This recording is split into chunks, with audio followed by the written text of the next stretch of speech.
If you have a piece of clothing that uses poppers, they sometimes come loose. Poppers come in two pieces, the hole and the projection. Poppers can be difficult to replace, but this simple procedure cures them without any problems. This close-up shows in detail the popper with the projection at the top and at the lower section the hole.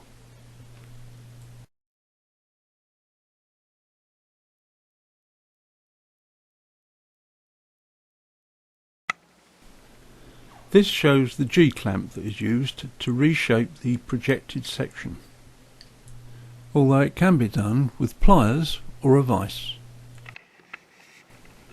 Place the projected section in the jaws and very gently take up the slack. Only then tighten the clamp only a very small section.